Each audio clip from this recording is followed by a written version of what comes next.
Gina, how are you holding up?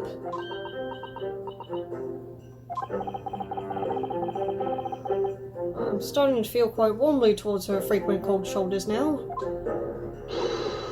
Jenny! Are you alright? Why aren't you saying anything?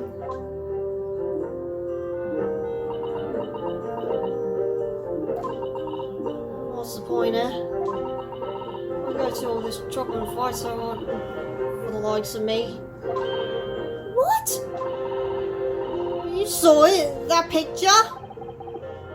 What picture? You mean this? The photograph taken by Hurley's red-handed recorder. Yeah, what's that all about? Well, I didn't think it would have been captured a scene like this, that's for sure. It's hopeless. Anyone who sees that's gonna think I did it, ain't they? I wouldn't pretend it wasn't a bit of a shock when the prosecution first presented it to the court. Surely you gotta have your doubts about me now. You can't still think I'm innocent. Of course I can, if you're just explaining the context.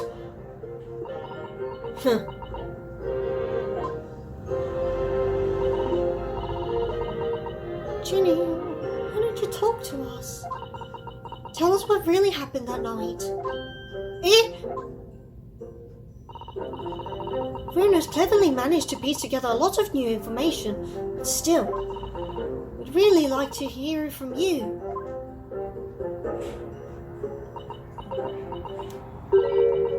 Alright then. It was after we had that dinner together at your place, right, Iris? And then we all had a chat up in your office, didn't we? Yes, I remember.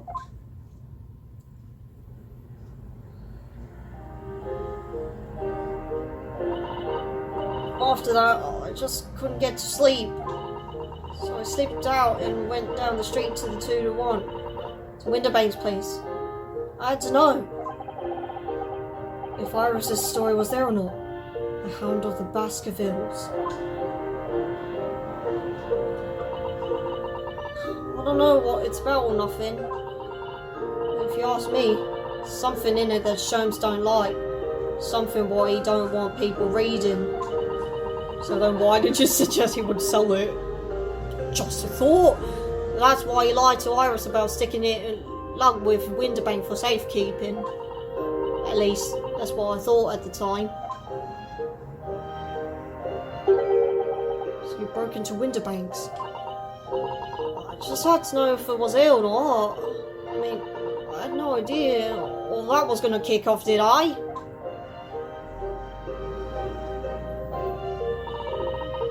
Struck the lock and snuck inside. It was dark as you like in there. So we gave the oil lamp on the counter a bit of wick. That's when... What do you think you're doing? Ah! I nearly died, I did. And next thing I knew...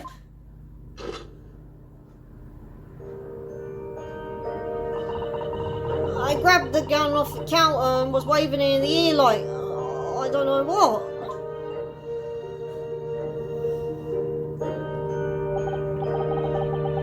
Oh, you're the girl who was in here this afternoon. I didn't think pickpockets went in for armed robbery. The manuscript. Have you got it here? Did Sholmes leave a load of papers with you? Story? I beg your pardon? The Hound of the... something or other. If it's here, I want to see it! Sorry, young lady. I'd sooner die than relinquish an article belonging to one of my customers. Oh, I don't want it! What would I do with it anyway? I just want to see if it's here, that's all. You want to see it, do you? I want to know if Sholmes really pawned it here or not. Please, just let me see it and I'll go! Very Very well then. But for pity's sake, stop waving my gun around, would you? Someone could get hurt. And then the old cub unlocked the storeroom door, and we both went inside.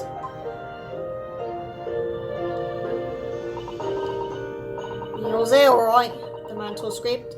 Sherms weren't lying after all. You did all that just to check for me, Ginny? Anyway, then there was a bit of a kick-up out in the main bit of the shop. The Skulkin brothers arriving on the scene, yes. What was that noise? Someone's breaking in! Dear me, is some burglars convention here tonight that I don't know about? I think I forgot to shut the door behind me. Sorry.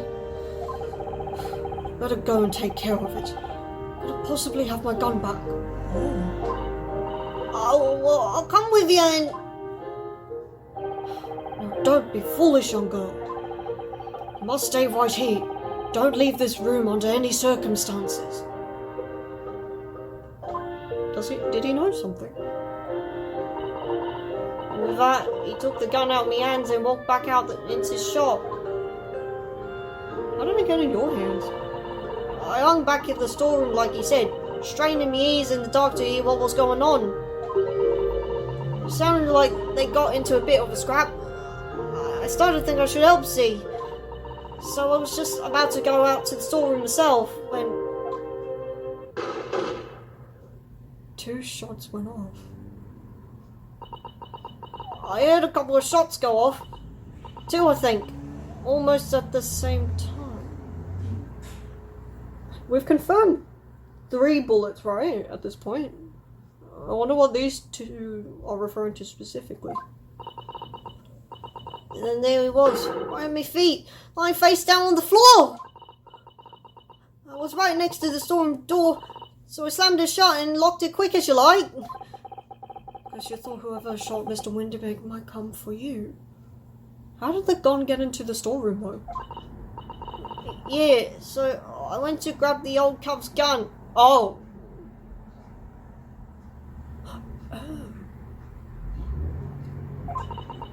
The killing blow wasn't made by Winterbank's gun, is that what you're saying? I figured I'd put up a fight at least. Gina!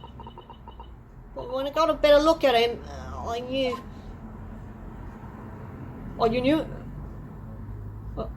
Oh, you're talking about Winterbank. Winterbank was a goner. Shoot, you didn't see the killer, never mind. I thought you were talking about the killer, my bad. I feel funny in my head all of a sudden. Kinda dizzy. And after that, I don't remember nothing.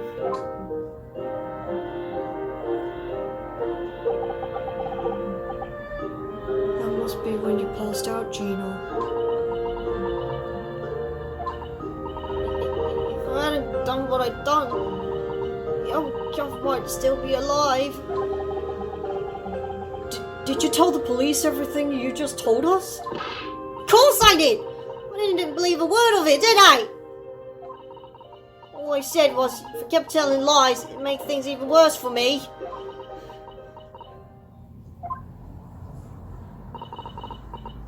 You'll be alright, Ginny, don't worry. Just stay strong a little longer. Bruno's about to put the real culprit through the mill.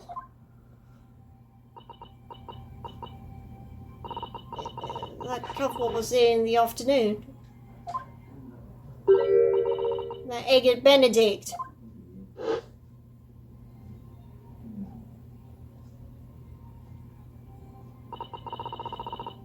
Still remember how he looked at me. Like I was nothing. He was there that night.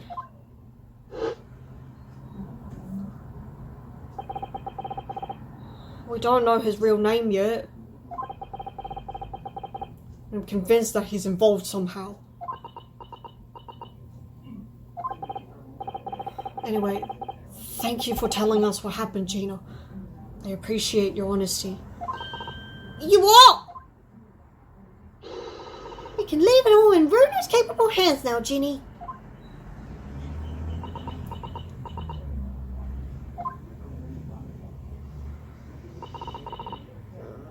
Mr. Narado? Yes? How come you trust me? I don't get it.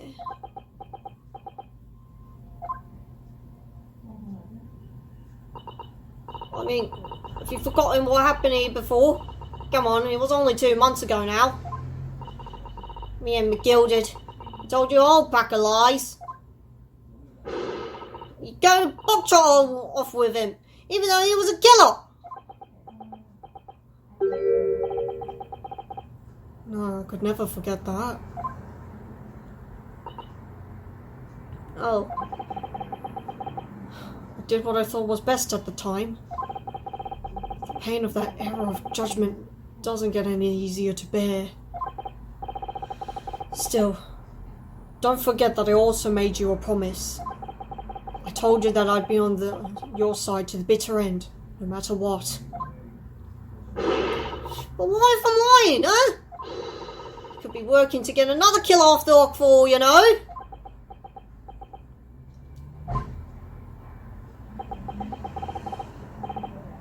I was once in your position, Gina. I was the accused in a trial, and another one. You were! Before I left Japan, I was accused of murder. Strange as it might sound, the circumstances of the crime were pretty damning. I was sure that no one would believe it wasn't me who'd done it. Even though the circumstances of that case were contrived, but whatever. If the lady didn't do it, I don't know. Sorry. But there was one person who stood up for me, who believed in me, and was prepared to defend me, even though I ended up taking over his job. Ah, good times. My best friend.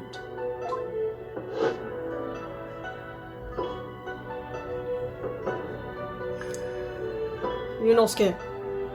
No one believes in you more than I do. Leave this to me. All you need to do is put your faith in me, and I'll do the rest. I was so happy. I cried. And even then, somewhere inside me, I couldn't help thinking, surely he doesn't really believe in me. Not completely. But I was wrong.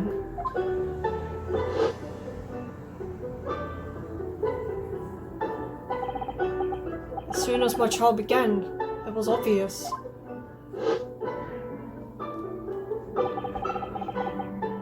He had an absolute, unwavering belief in me.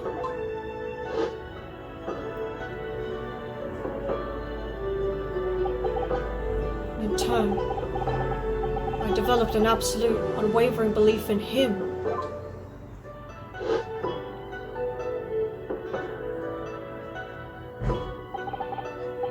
Since then, I came to realize, if you want someone to believe in you, you have to believe in the other person first. What are you saying? I promise you, Gina, that no matter what happens, I'll keep believing in you. So you don't need to worry. I won't let you down.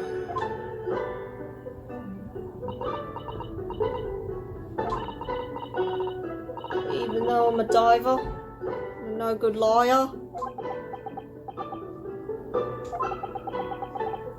You're not like McGilded. I know that. You?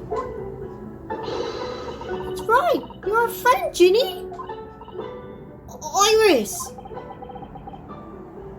We know you better than you think. We've come to the conclusion that you're someone we can trust. Yes! That's all we really all we need to know. Exactly! Mr. Naruto,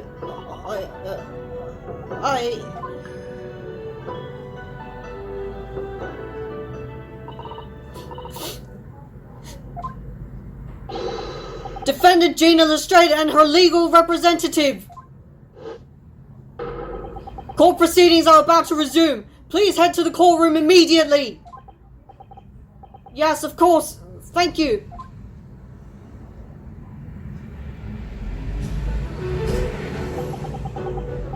I've been both a defendant and a defending lawyer in my time, so I knew only too well just how hard it was to put all your faith in another. I also knew just how hard it was to bear the burden of another putting all their faith in you.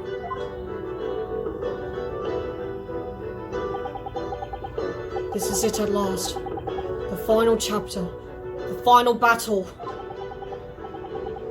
Wish me luck, Susato-san. You're watching over me too. Partner!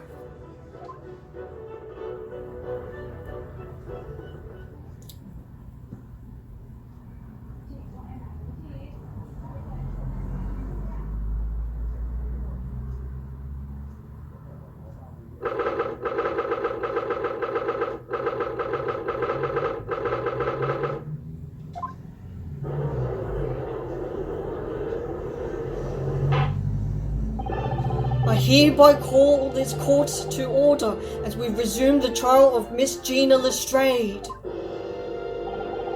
Lord Von Zeeks, have you successfully subpoenaed the witness? The subpoena was delivered to the communication station where the man works immediately, my lord. However, the heavy rain has delayed the arrival of his carriage, it would seem.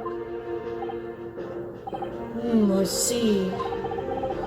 But let us turn our attention to Inspector Gregson's précis of the case heard by the court this morning. The glaring omission of the third bullet in your report is a serious blunder, Inspector. Well, nobody thought to look through Sholmes's pouch, right?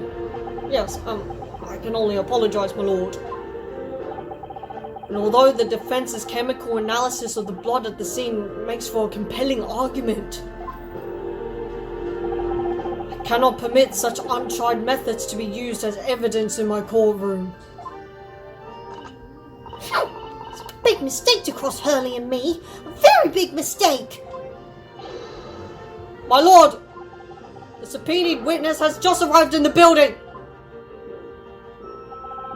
Thank you, officer. Show him to the stand without delay. Mr. Edgar Benedict.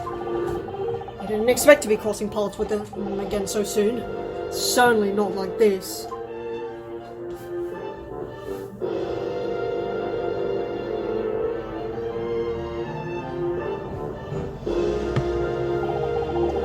Thank you for complying with the court subpoena at such short notice, sir.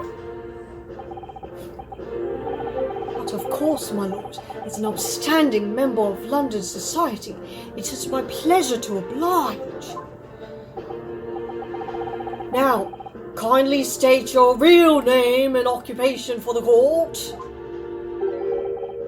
Ashley Graydon, Communications Officer.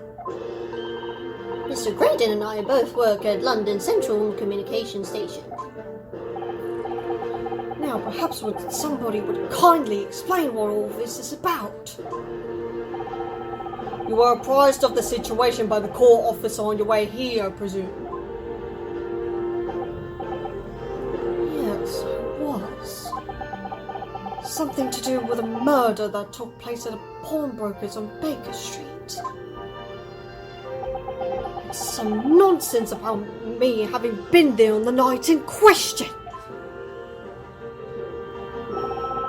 That is the accusation, indeed. This really is beyond a joke, you know. Very well. Without further delay, the court will hear your testimony now, Mr. Graydon.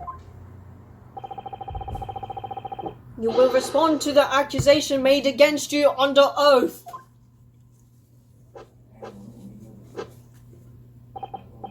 Gladly, my lord, gladly.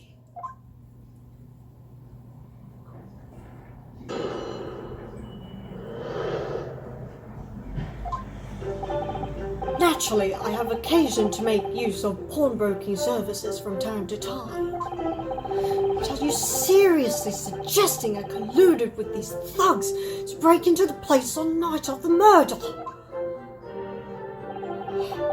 No intention of admitting to such an outrageous accusation. No intention of admitting? That doesn't mean you didn't do it. Even if certain parties here present claim that my blood was found at the scene.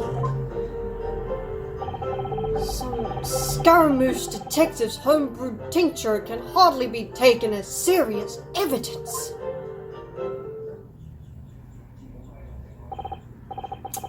Well, the possibility cannot be denied. So, you deny the accusation completely, do you? I must say, I am dismayed. The highest court in the land to be swayed by this self-professed detective's toy. The toy!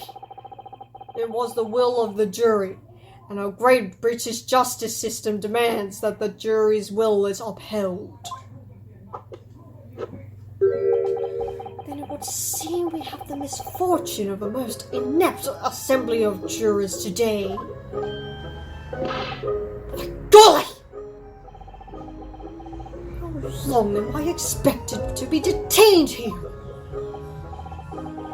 If, following the defense's cross-examination, your involvement in this matter has not been established, you will be free to leave immediately. Right, we need to get him on this. Good. Then I shall be away in time for afternoon tea. Some small consolation, at least. Let us not hold on Mr. Graydon any longer than necessary, counsel. Proceed with the cross-examination.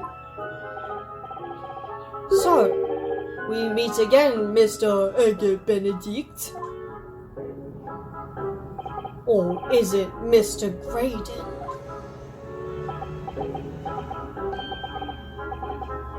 My apologies, you are... Gonna kick your ass. You Nosuke Naruhodo, defense lawyer. We have met. You say so. Ashley Graydon. Enchanté. So... what? I trust we can conclude this quickly. I'm not holding your flashy hat while we do.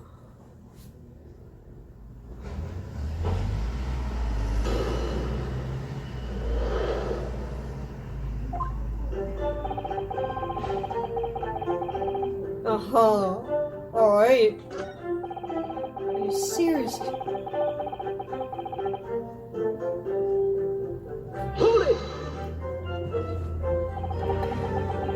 Have you seen these two men before? It's probably not going to say that. This pair? No, I don't associate with criminals. Seriously, nobody's going to admit that. I don't think this is the best question to be asking. Said by a man who introduced himself as Edgar Benedict. I'd like to know who I have to thank for this. Make this outlandish accusation against me. The young lawyer there in the black. This is a farce! Whose idea was it to permit an outsider to work in a British court anyway?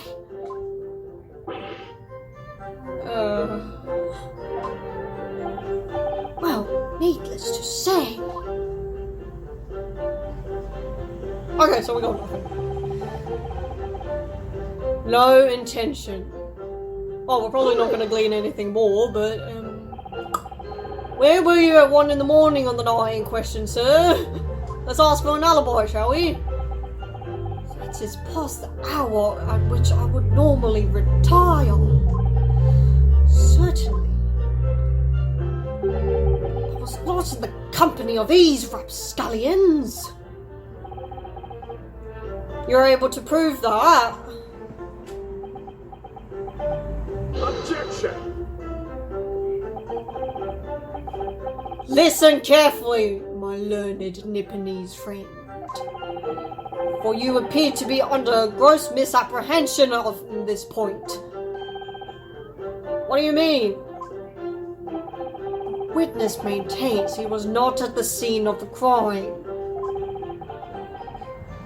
He has no obligation to prove his absence. If your accusation is that the witness was present at the scene,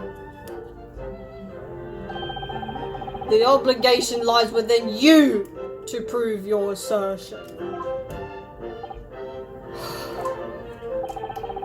You will fulfill that obligation before putting any more unreasonable questions to the witness.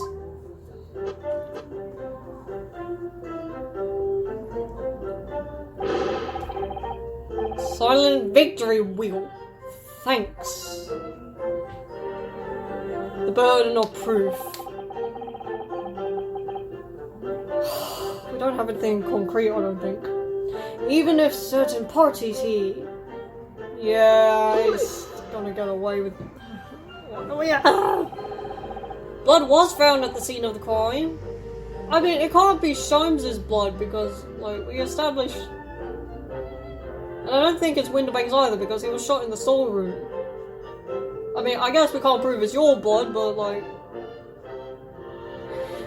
Blood was found at the scene of the crime, there's no question of that. Mr. Sholmes's chemical analysis has positively identified the substance as such. I'm not the only human to have blood running down through my veins, am I? How can you be so sure that the blood is mine? Do you have any injuries on you, sir? It could equally be the blood of one of these two miscreants. Every individual's blood has a slightly different composition, it seems. I'm guessing he didn't come here for a chemistry lesson. Mr. Sholmes's chemical is... Spare me the science lesson! Who is this Sholmes character, anyway? I assumed all Londoners would know the name. He's a renowned detective. So, even you are unable to bring yourself to say great detective. A detective, you say? Now we're in the realm of fairy tales, are we? Oh dang, didn't Ash have something? Excuse me. I'm not sure if it'll help, but curious. It what, me? A what? No, the other Mr. Skulkin next to you.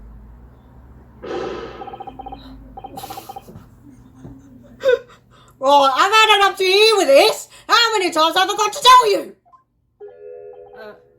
Yes, I know. You're not Big Bruv Sulky. You're not. We know that. Mr. Nash Skulkin! God blimey, Governor! You what? Is it not the case that when Mr. Graydon just spoke, a thought went through your mind? Would you care to share that thought with the court? Me thought. I don't have none of them. It must have been him.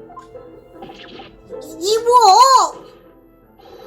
Mr. Nash Skulkin, answer the question, please! What went through your mind when Mr. Graydon just spoke? Nothing, honest, Gov, nothing. I was just thinking. If he waves his arm around like that much more, he'll open up a We were asking for injuries, us the player. What wound? When he took the bully, of course. It was only 2 days ago. It ain't gonna be healed up yet. 2 days ago. Wait, what's the day? I have no concept of time right now. So it was, well, you know, I was worrying for him and... Oils bills! Mr. Graydon, did you hear that? Oh! What? Your comrade is worried about you, it seems. On account of your injured arm. My lord. Yes, Mr. Graydon? I have no idea what these two wretches are talking about. Certainly I shouldn't be expected to answer anything in relation to their mindless insinuations. We know that someone other than the victim was hit by a bullet at the scene of the crime 2 nights ago. 2 nights ago? And from the height of the bullet hole in the wall, that person was likely hit in the upper arm or thereabouts.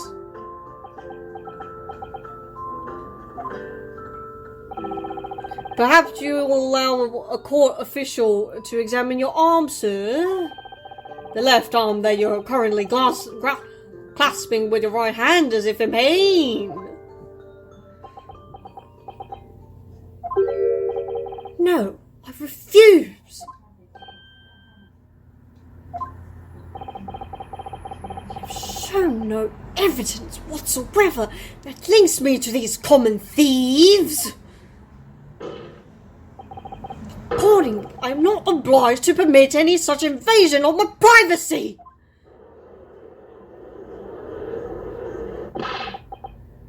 As I've already said, I'm completely uninvolved in all of this. I've never had anything to do with the pawnbrokery where this fellow was killed whatsoever. What? I take offense at the insinuation that I was in any way involved. You claim to have had nothing whatsoever with Mr. Winterbank's pawnbrokery. My lord! The defense would like that last statement to be added to Mr. Graydon's formal testimony. Very well, counsel. Continue with your testimony. These miscreants.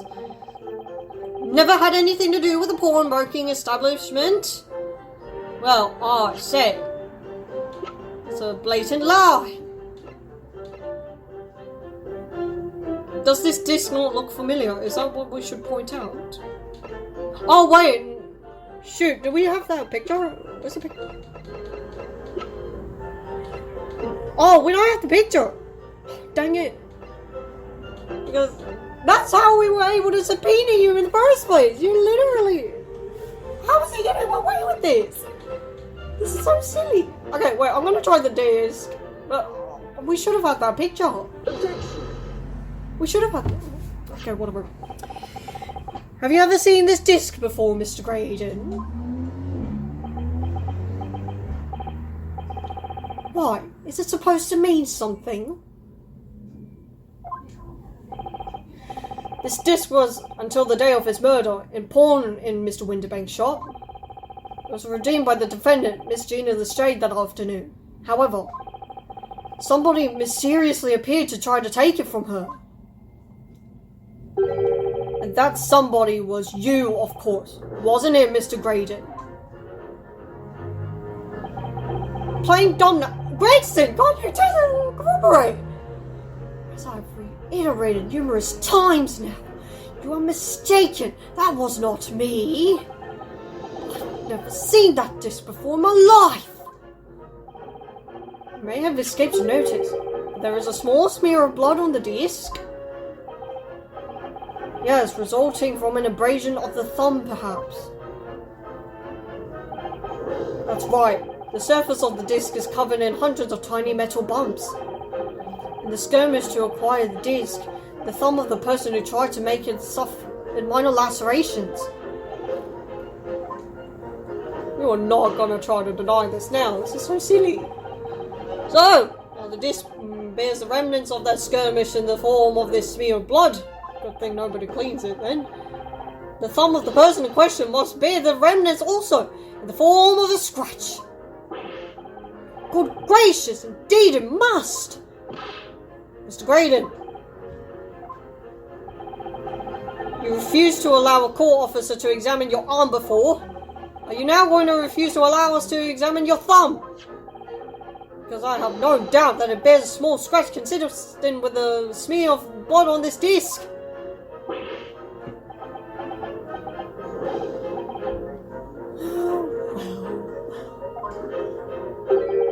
It would seem I underestimated you.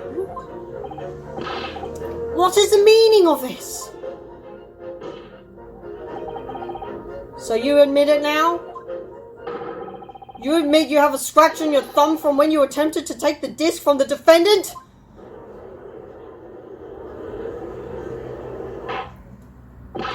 Order!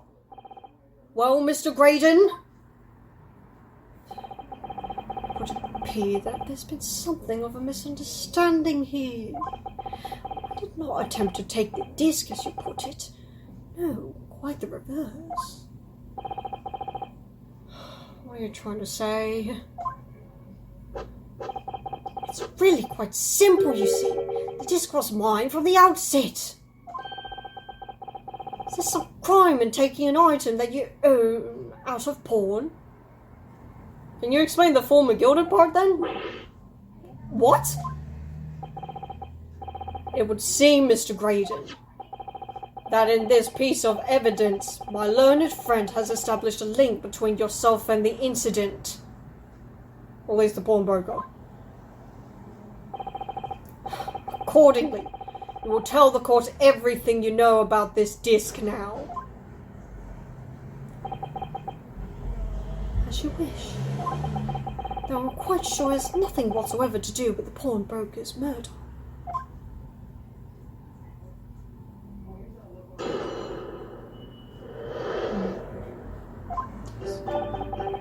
There's a note on the disc saying former gilded, but the item belongs to me. I think we want him to explain that one. The redemption ticket was stolen from me by the accused, that filthy gutterling, on the day in question. I proceeded at once to the shop in order to explain my situation and redeem my article. In the end, of course, the disc was taken by the police. In other words, I had absolutely no reason to break into the shop later that same night.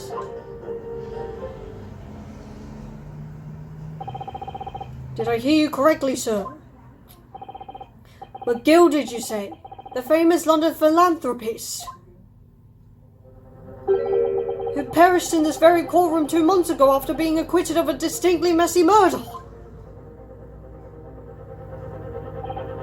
Yes, my lord. One and the same. Good Lord! Mr. Graydon! Are you saying that Mr. McGilded and yourself were acquainted?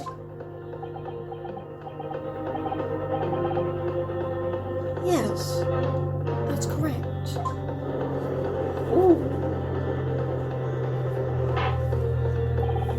Order!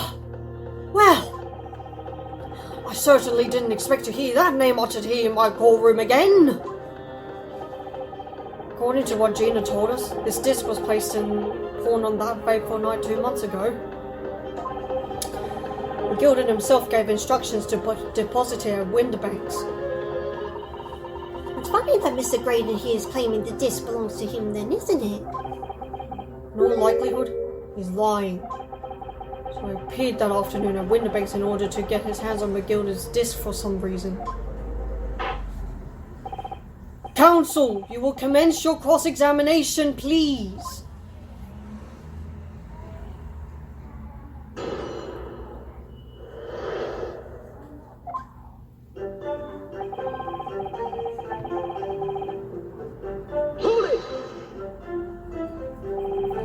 Would you care to explain how this belongs to you? As you will observe, a communications officer such as myself commands a fine salary. You are certainly exquisitely dressed, sir. So you see, I have little need to make use of services provided by the pawnbrokery trade. However, I did once find myself in difficulties having misplaced my purse while on an errand, which is why I pawned my fine black coat to the broker in question. Yours? You claim that was your overcoat? Obviously, in my haste I clean forgot that the music box disc was in its pocket. And yet there is a note on it that reads, "Former Gilded." I am a collector of rare and unusual music box music. I first met Mr. McGilded at a gentleman's club in the city and was interested to discover that he shared my pension in that area. So, the disc in question. It's a pre-production sample. I promised to let Mr. McGilded hear it. But then you forgot that it was in the pocket of the overcoat you were forced to pawn. Yes, exactly. Gina didn't mention any of that in her testimony 2 months ago, did she? Nope, because McGilded had threatened her to keep her mouth shut. Which means that if we dig too deeply here, it's going to expose Gina's perjury. This is complicated, isn't it? Let's leave it alone for the time being.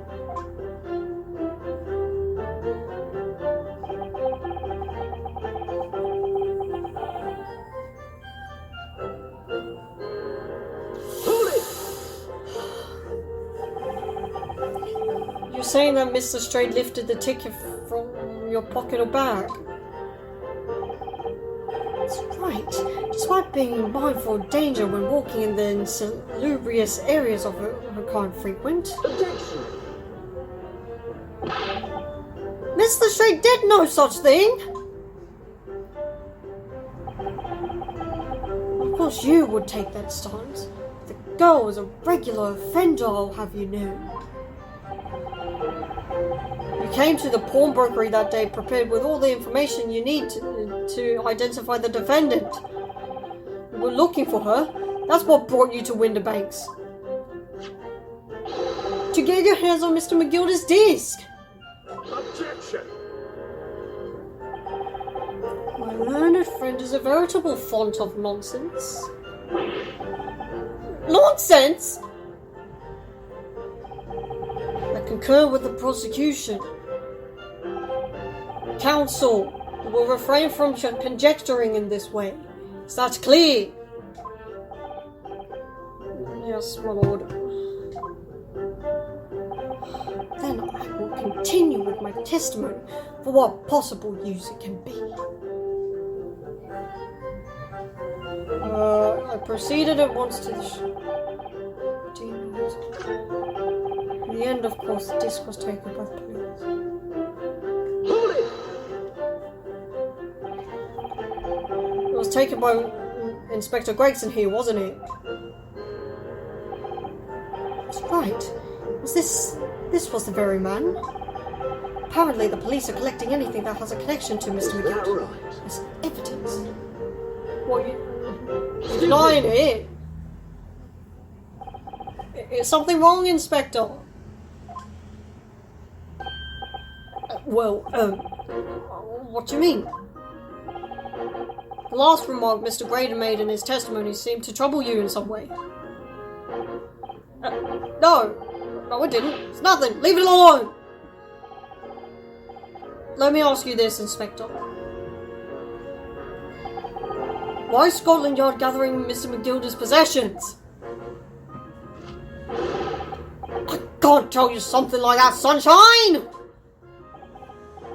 What is it, Inspector? Investigative secrets? Yes, exactly! You should all know! You should know all about that! Magnus McGilded, who died so unexpectedly after his trial 2 months ago. A man renowned throughout the capital for his great contributions to public life. Yet he had a dark side too. Where are you going with this, Von Zieks? Suppose the police are dealing with the aftermath of his nefarious activities, are they? That's enough! Coppers like me have duties to carry out that we're not at liberty to talk about. That's all you need to know. Duties conferred by Lord Strongheart, I presume. The Lord Chief Justice appears to have great faith in you, Inspector.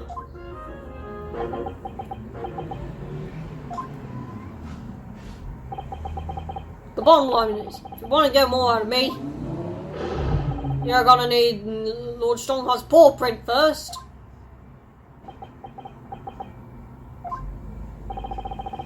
What's all this about? It's like there's something going on between Gregson and Lord Von Zieks.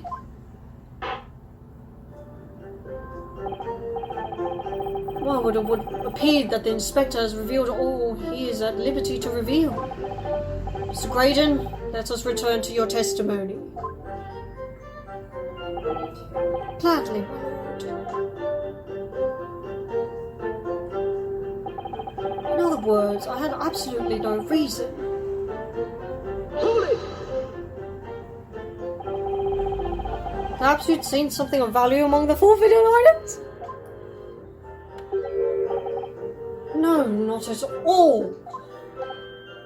Oh. A valuer was brought in by the police to assess everything in the shop. Without exception, every article on the shelves was common or garden bric-a-brac. That case is clear. You broke into the shop later that day to recover Mr. McGilda's disc. You've not been listening, man. Even if I had wanted to recover the disc, you may well recall that it had been seized by the policeman that afternoon. There's no more in the shop than I. As I keep saying, I simply had no reason to break in. Is there something else, maybe? So there was nothing of... I don't know about that. I wonder if that's really true. Bruno, if you have some evidence, then let him have it. I'm dying to see that irritatingly assured expression of his crumble. Gilded slipped the disc into his coat pocket and had it deposited at Winterbanks. Then, when he realized he was going to be arrested on suspicion of the omnibus murder, friend Gina forced her to take the redemption ticket. There's no doubt about it. That witness is lying through his pearly white teeth. Police were obviously after anything left behind by McGilded as well. That's why Inspector Gregson ended up taking the disc into custody that day. Grexy's being very strange about all this. There must be a reason for that, I'm sure. Just don't know what it is. Now, I need to focus on exposing the fact that Mr. Graydon is lying in his testimony.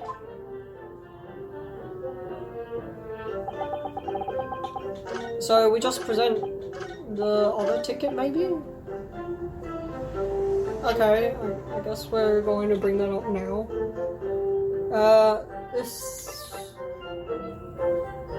Well, yeah, Gina had the coat, and then police had the disc. But what of this small box? Wait. Like, well, yeah, we're saying this was in the pawn shop. But how do we prove it's got something to do with McGilda? And like, wouldn't that expose? Hold on, let me review the evidence real quick. Well, yeah, the only thing that's coming to me is the small box because that was in the pawn shop. I mean, we can't prove it's McGilded's, but it is rather dubious. Okay, I guess we can just go for it. This disc was deposited at Winterbanks on Magnus McGilded's instructions. You knew that, and you went there with the intention of obtaining it for yourself! Objection! Conjecture again. In any case, the disc was taken into custody by the police that afternoon. The witness had no reason to visit the pawnbrokery again that night. Objection.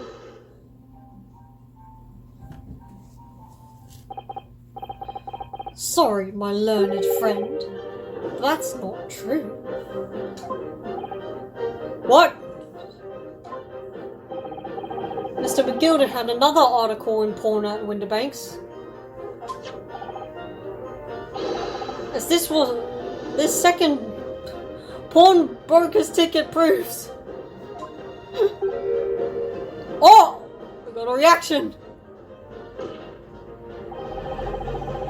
There were 2 articles belonging to Mr. McGilden in Winterbanks pawnbrokery. The reason you broke into the shop that night was to recover the second one. Together with your 2 accomplices, the Skulkin brothers. Oh, we got them now. Not denying it now, are we? This is the second ticket, is it? What had the man deposited? The article description reads, 1 small box. A rather vague description, it seems to me. Are you suggesting that I broke into the pawnbrokery with these clowns in order to steal some trinket box? I believe there are adequate grounds to suspect that you did. This is absurd!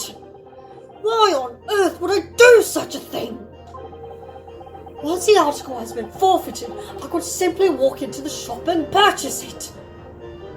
Okay, wait, but what's the expiration date?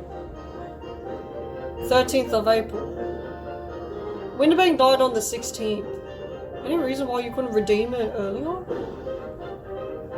What happened in between the time or not? Interesting. There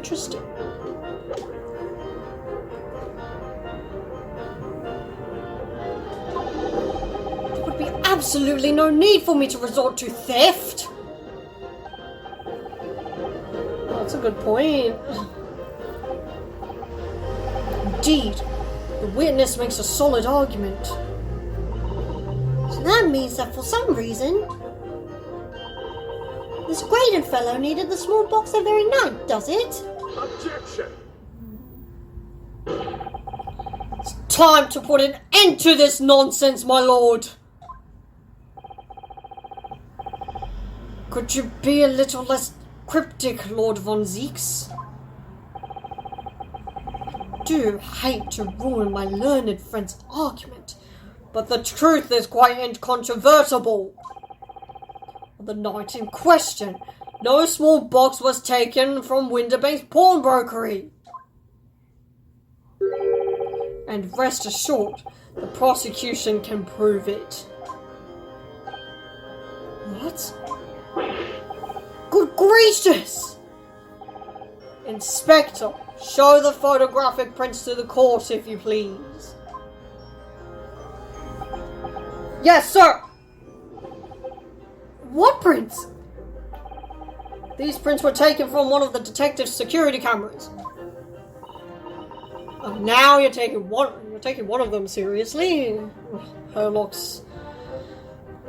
Yep, those again. As previously explained using this plan of the shop layout. The victim's establishment was furnished with automatic cameras in 2 locations. One was set to capture the counter where Mr. Winterbank received his customers, and the other was set to capture the shelves on which articles were placed on sale once forfeited. According to the information on this ticket, the Gilded small box had been forfeited already. 2 days ago before the incident, at 9 PM on 13th April to be precise. Which means it would have been on the shelves of forfeited items in the shop front. Now, what I have here is a print taken by one of the cameras about 2 hours before the incident. That's at 11 PM on 15th April. Okay, so before the murder, right? The victim certainly had a very full shop, it would appear. And then here we have another print. This was taken about 2 hours after the incident.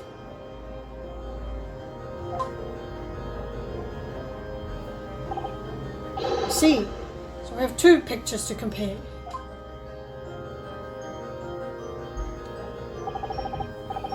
I must say that placing them side by side leaves me cold.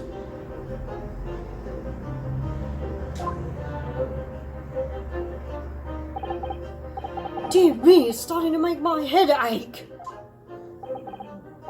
Obviously, at Scotland Yard, we consider theft as one possible motive in this case. We explored the possibility that something had been taken in addition to the victim's life. So your men have already compared these two prints thoroughly, Inspector? Yes, sir. We counted every single item in each of these two photographic prints. The Yard's conclusion is that exactly the same number are present in both.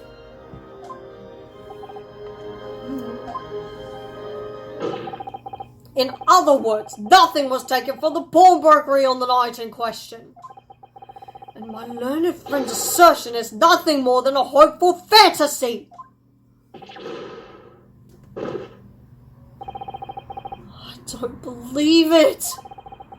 I could have just shown that he'd stolen Matilda's pawn box. I would have been able to break him down at last. You know what, Bruno? I've been thinking. I wonder if these two photographs really are exactly the same.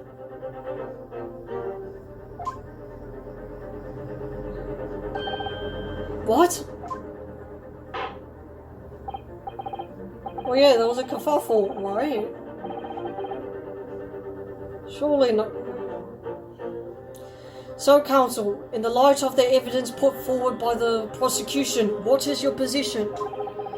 It seems that, in fact, on the night in question, nothing was stolen from the victim's establishment.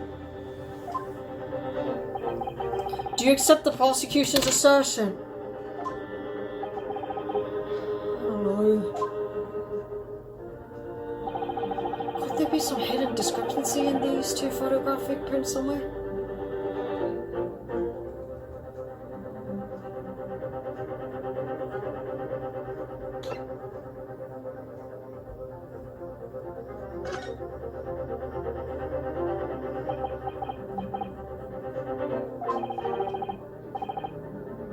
I wasn't sure at first, but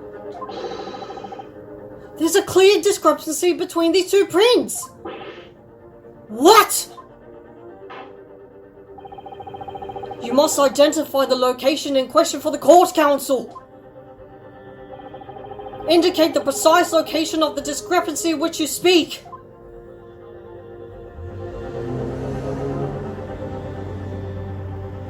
Take that! Granted, these two prints are almost identical. However, there's one minor discrepancy between them. What? When you view the two pictures stereoscopically, Or if you just played Spot the Difference like I did.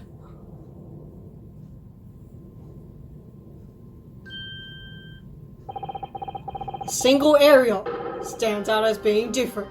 The location of this small box.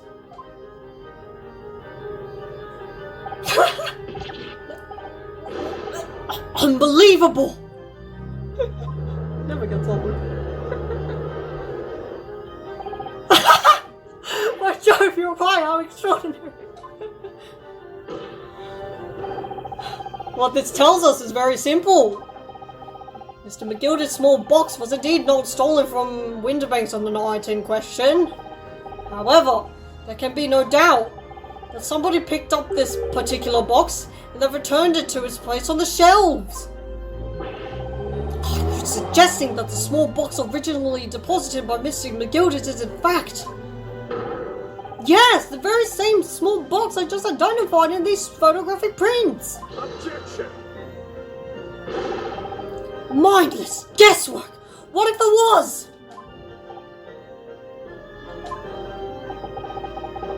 So a box was moved on the shelf. Nothing was stolen. Well, sure, but surely that's weird. Which means, quite simply, that nothing has changed. That may be true, but... Alright, Gilded's box wasn't stolen then. But doesn't the fact that it was moved like that change things?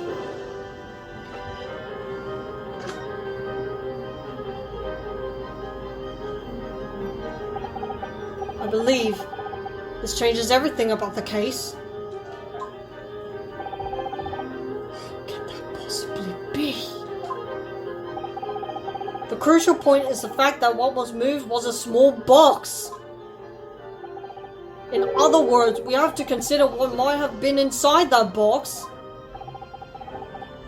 What are you suggesting?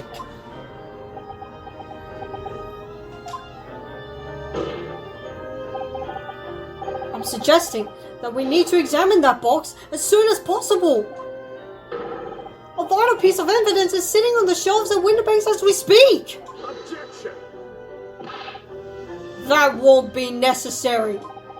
Some little box belonging to a man who died 2 months ago and who can't possibly be relevant to this trial. It was moved on the night. Surely that's dubious. The court does not uphold your objection, Lord Von Zeeks. Bailiff, arrange for an officer to go to Baker Street at once. Obtain the small box in question and bring it back here for further examination. Von Zeeks, dude, didn't you say something in the last case about, every detail counts no matter how insignificant it may be? Ooh.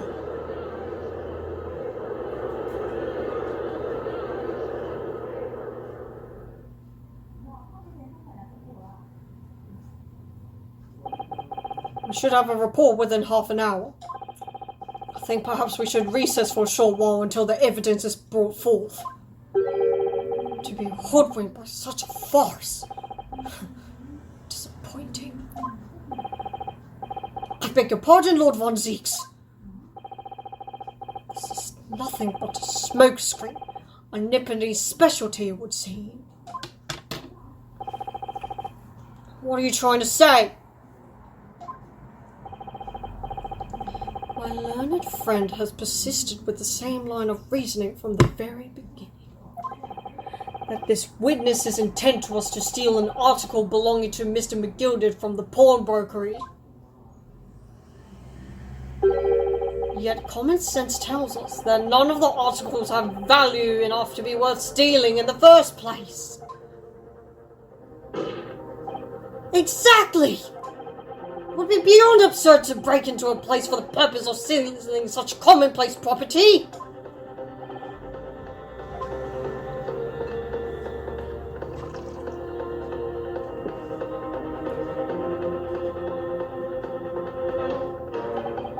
If your lordship recalls, Mr. McGilded perished 2 months ago, immediately after the conclusion of his trial. A trial in which he was found not guilty. A trial in which was established he was the upstanding member of society, his reputation implied, in fact. So I propose a toast to my learned friend and his most insightful defense.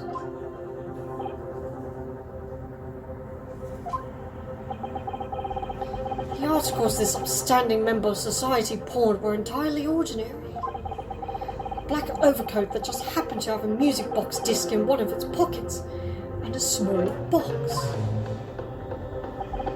I assure you, I wouldn't accept it even if the man tried to make a gift of such things to me.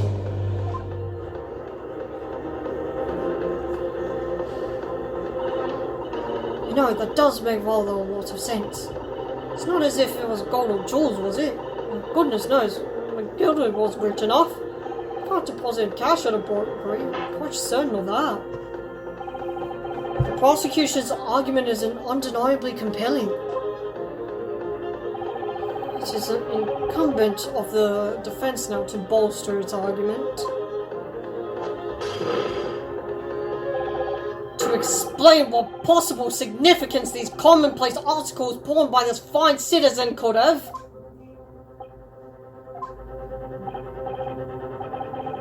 Well, counsel, is your argument in fact demonstrable?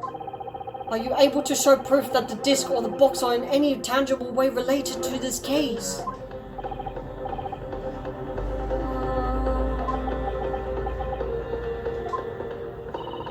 What's the matter, Bruno? We know that they're related, don't we? They're both vital pieces of evidence. Of course. You and I both know that. We know Magilda's true character. And we know the disc is significant even if we don't know why. We can explain all that to the court at this point. We have to acknowledge that Magilda's acquittal 2 months ago was a mistake. The defense's argument was flawed, based on false information. Oh no! That would mean admitting that Gina committed perjury. Jimmy. Maybe that Von Six knows. Is that why he's doing this now? Because he anticipated everything? Maybe. This could be a great opportunity for us. So, what do you mean, Iris? What is it that you always say, Bruno? Sooner or later, the truth comes out. Every time. Right. The exact significance of the things that Magilda deposited with Mr. Winterbank. Something that only Gina can explain to the court. If I put her on the stand to testify about that, it would critically damage our chances of winning this case.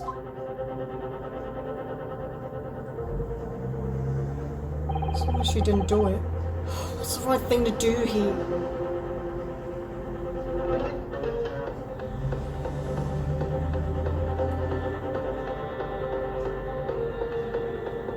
Let's see where this option takes us, maybe?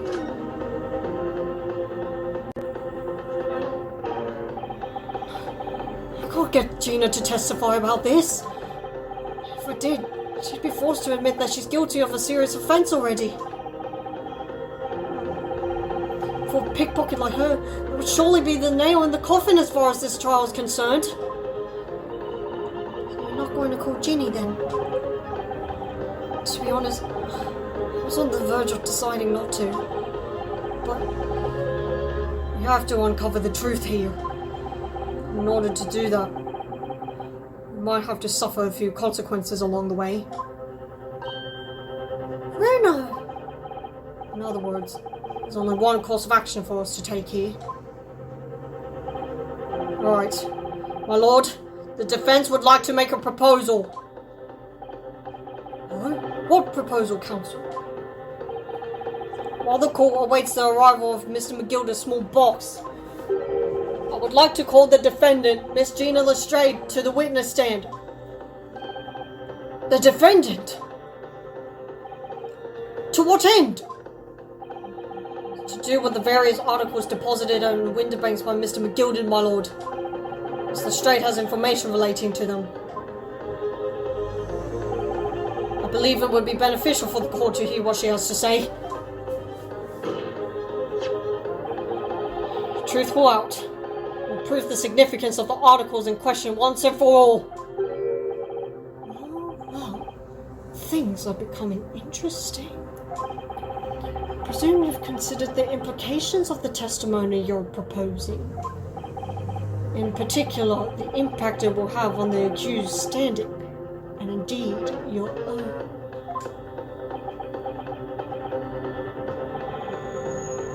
I have.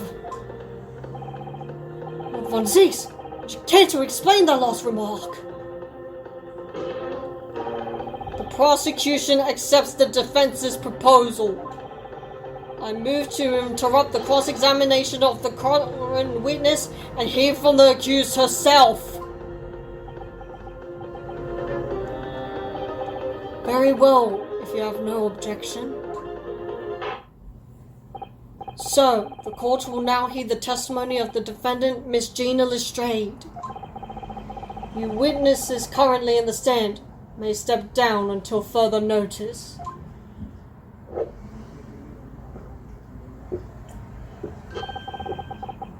And I shall bid you good day.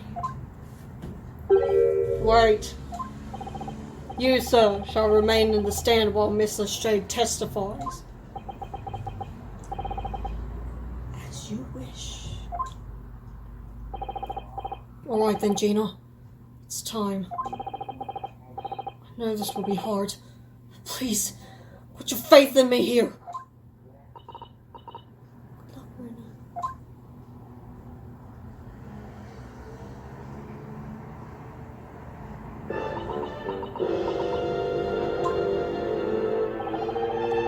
The articles that Mr. McGilded had deposited in Winterbank's pawnbrokery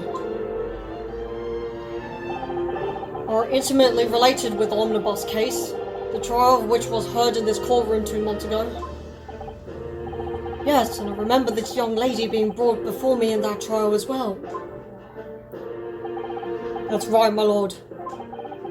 Her testimony helped to establish the innocence of the defendant, Mr. McGilded.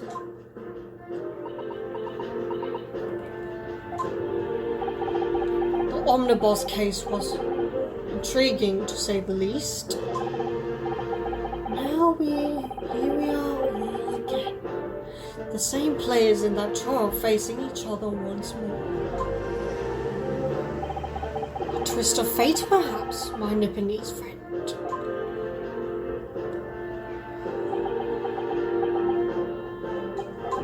Oh, whoops. Allow me to recap the events of 2 months ago. An old brickmaker was stabbed to death in an omnibus running along London's winter streets. Apart from the victim, there was only one other person in the carriage, Mr. McGilded. Naturally, he was the prime suspect for the murder. As the trial progressed, another possibility emerged. That the murder, in fact, took place above the defendant's head on the roof deck, the body then being dropped through the skylight into the carriage below. It was Miss Lestrade whose testimony brought that possibility to light. At the time of the incident, Miss Lestrade was concealed under a seat in the carriage, hoping to pick the pockets of unsuspecting passengers. Then, immediately after the trial, having been acquitted of the murder, Mr. McGilded died in this very courtroom, in the most extraordinary of circumstances. A mystery that remains unsolved even now, 2 months on. As indeed does the omnibus murder itself. Be that as it may, I recall neither the disc nor the small box being mentioned in the course of those proceedings. Miss Lestrade?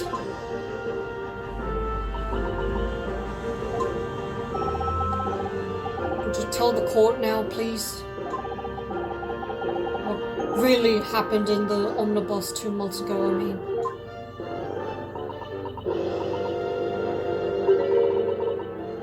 I don't know what you mean. I already said what I know. What about everything you told us yesterday from inside your prison cell? Please, Mr. Lestrade, this is extremely important. But remember, little girl, if it transpires that you willfully withheld information in the trial 2 months ago, the Home Office will seek to prosecute you for perjury. and naturally you will lose all credibility as a witness. Although, let's face facts, you have little credibility to lose.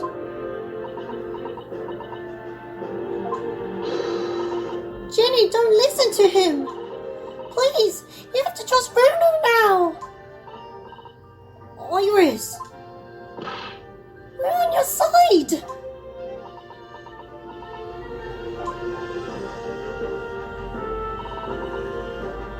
Right then, I'll talk. It's the right choice, Gina. Well, it would seem that my learned friend is hell-bent on bringing the entire courtroom down about his ears. So be it. I must confess that I'm struggling to understand what on earth is happening here. However, it would appear that Mr. McGilda's pawned articles and that extraordinary case of the omnibus harbour secrets of which we have been hitherto unaware. So, Miss Lestrade, you will now give your testimony before the court about the events of 2 months ago. You will reveal the truth, a commodity sorely lacking in your original statements. This is it then. Everything's going to come out. As Zeke said. This could bring the whole courtroom down on my ears. As a lawyer, I'm prepared to take that risk.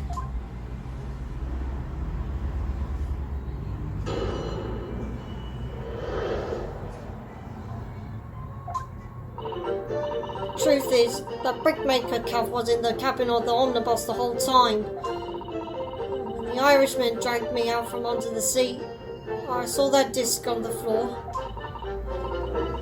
All of a sudden, I heard a scream from over my head. That pair on the roof deck went off to call the slops. That's when McGilda slipped the driver some tin to do a run to the pawn shop and roundabout. He threatened me not to snitch, not to say nothing to no one about what I'd seen or heard.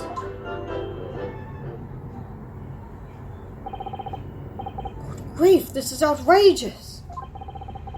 What you just told the court bears almost no resemblance to your testimony 2 months ago. As you say, my lord. Then there's every chance I may have adjudicated an error in McGilda's trial. It seems very much to me as if the man deliberately deceived this court in an effort to cover up the most wicked of schemes. Without doubt, your lordship is correct. Great injustice was done in this courtroom 2 months ago. The actions of the accused in that trial, of this witness, and my learned friend are entirely inexcusable. I don't believe it. The whole trial was a farce. It was all lies. And the Gilda fellow was run to the call, just like that pickpocket. Don't forget the lawyer from the east. They're all in it on together. You're wrong, the lawyer. Mr. Narrow, the lawyer there, he didn't know nothing about it. Humbug! I don't think so. Are we really expected to believe that? He really stitched everyone up, didn't he? What an operation to get the man off scot-free. Unforgivable, stop. The lies have to stop. Yes, the defense made a terrible error of judgment. I intend to take full responsibility and suffer whatever consequences are deemed appropriate. However, it's imperative that the court allows the witness to elaborate on her testimony, because the truth significant of McGilda's pawn articles must be brought to light. To explain the events of the murder. Very well, my learned student friend. Given the depths of calamity you've just plunged yourself into, this may well be worth hearing. It's very situation is utterly deplorable! Mr. Naruhodo! Yes, my lord! Decide upon your faith following the conclusion of this trial. Of course, my lord. Blimey, Mr. Naruhodo. Now, counsel, proceed with the cross-examination!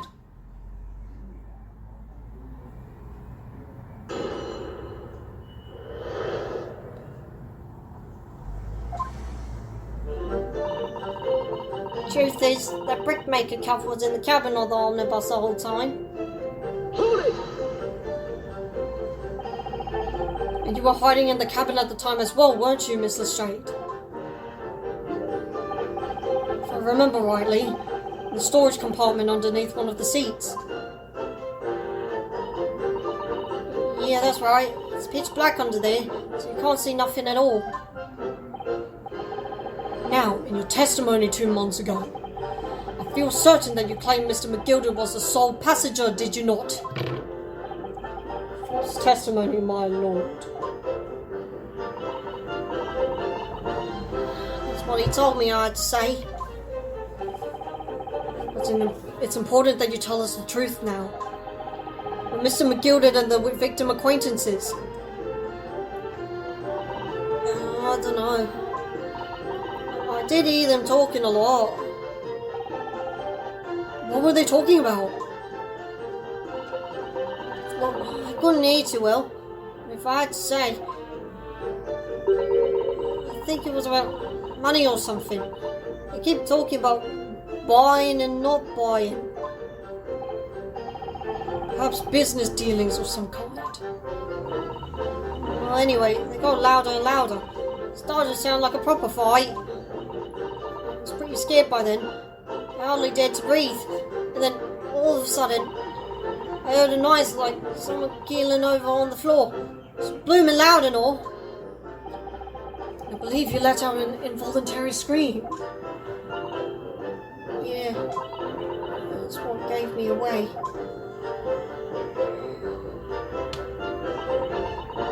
When the Irishman dragged me out from under the seat, I saw the disc on the floor. Hold it! What's it doing there? Was the disc you saw this disc? Yeah, I reckon it probably was. It was right next to the calf lying on the floor. This disc had belonged to the victim, perhaps. I don't know, but McGilder picked it up pretty smartish. And then he sat the calf with the knife in his belly up on the seat. What did he say to you at the time? He told me not to say a word about what I seen or heard to no one. About the disc and all. I was dead scared. The way he was looking at me. I thought, if I didn't go along with it, I'd get stuck with that knife too. And he started asking me a load of questions. Like what my name was and where I lived and all that. He asked me about being a diver too. But after a while, what had happened in the carriage was noticed. Yeah, that's right. First there was some kind of rapping noise. All of a sudden I heard a scream from over my head, and that pair on the roof deck went off to call the slops. Hold it! There were 2 gentlemen occupying the seats on the roof deck, I believe. That's right.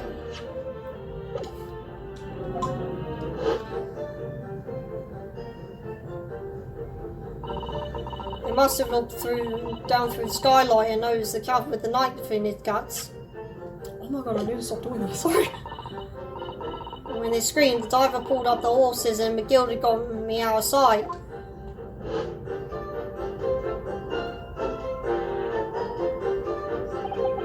Out of sight? Where?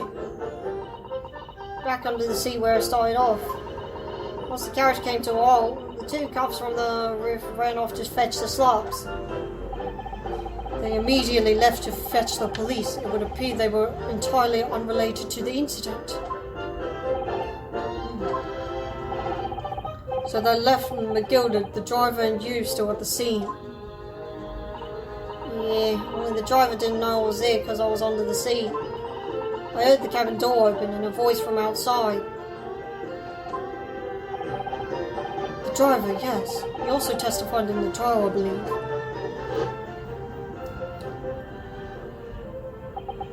A fellow who went by the name of Beppo, if memory serves.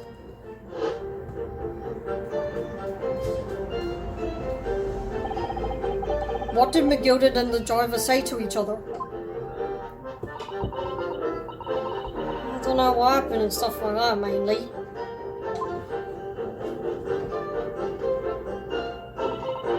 Sure. That's when McGilded slipped the driver some tin to do a run to the pawn shop roundabout. Surely the driver would have said something. The pawn shop obviously being Winterbanks or Baker Street. Just a moment, Counselor. Do you mean to tell me? The driver gave false testimony in the trial as well? Perhaps the excursion to the pawnbrokery slipped his mind when he was in the sure. Indeed, Lord Von Zieks. Gilder took off his coat and gave it to the driver. He folded it up all careful like before handing it over. I saw him do that. I remember thinking, Cohen, what's in it? It's got to be worth a few bob. Yes, Gina was sure the disc must be worth more than Mr. Winterbank was suggesting, wasn't she? I remember quibbling with him over the price that afternoon at the pawnbrokery. The driver looked pretty happy when McGilder flashed some brass in his face. He went off running off at a lit. The bog trotter called to me and told me to come out from the drag's cabin.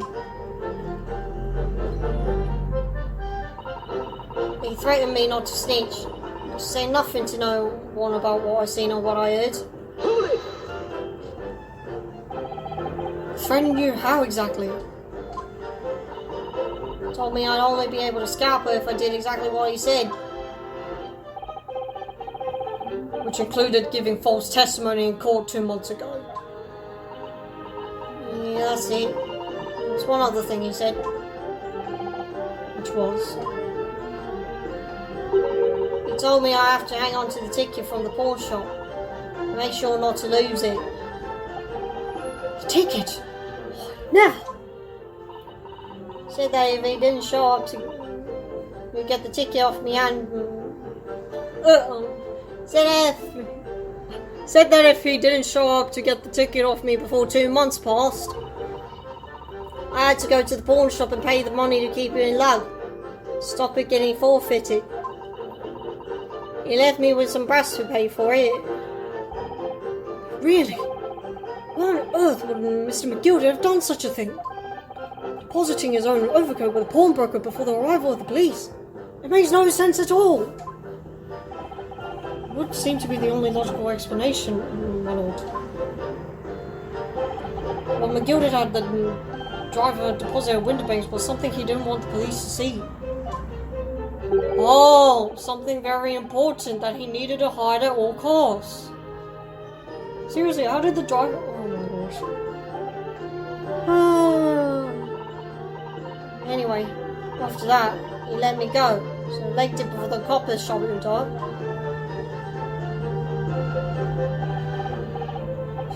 Done, Gina. It can't have been easy to tell the truth like that. Ginny's really putting her faith in you, Bruno. Yes. To thank her, she'll have to face a charge of perjury once this trial's over. So we need to use the time we have now to get as much information out of her as possible. It's really time to go for it. Press her on every statement. We already did that. I suppose I already did that. Oh, and another thing. What's that? Take a look at these two. Isn't it strange that they've been whispering to each other the entire time? Yes, that is strange. Looks like they're having a secret discussion about something. I'm not sure I'm completely comfortable with that. I wonder if there's anything we could do about it. Let's see if we can do something about that.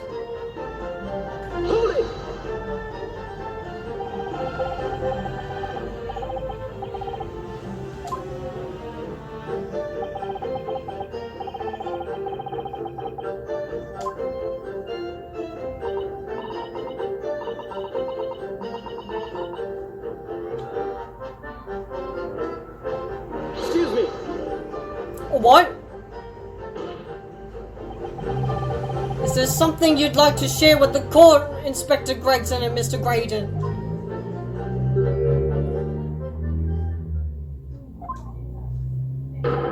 Inspector! Mr. Graydon! Oh! Blimey, you're trying to give me a heart attack? You've been whispering to each other for quite some time now. Tell us, what's this discussion about? Discussion? With this fellow? Paul, the other one, such bro, you're in full view of everyone. You think I've got anything to talk with a shady gent like that? Oh, he's calling him shady. Nothing to say to this uncouth detective after you deprived me of the disc that was rightfully mine. They've been clearly talking the whole entire time I've been cross-examining Gino. It's as if they've been negotiating. Oh no, suspicious for sure, but negotiating. Thank you, Miss Lestrade. Thank you, counsel. I've heard enough. I believe we now have a reasonable understanding of what actually transpired on the omnibus. It would appear on that night 2 months ago a negotiation was taking place on the omnibus. A negotiation concerning this disc. However, matters did not run smoothly. When the parties involved began to quarrel over price, McGilder took what he wanted by force, at the expense of the other man's life. Which proves my point. The disc is clearly extremely valuable in some way. Although I don't understand why it is yet. And 2 days ago, precisely 2 months after the omnibus incident, McGilder's coat and his contents were due to be forfeited. I didn't know what I should do with the ticket. I mean, Kath died right after his trial. I knew that. So you decided you would try to claim the articles as your own. Why not, eh? They're only going to be forfeited. Why shouldn't I have gone? Why shouldn't I? Anyway, you can't blame me for thinking about it. Thinking ain't no crime. It's Lestrade. It would appear Mr. McGilder was prepared to kill in order to take possession of this disc. Do you know why that would be? I ain't got a clue. Well, I reckon it must be worth a fair bit of brass. He was probably going to sell it. You can't blame me for thinking that. Thinking ain't no crime.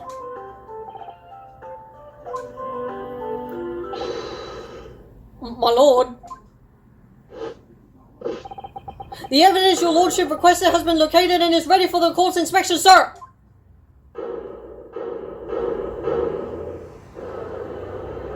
Ah, yes.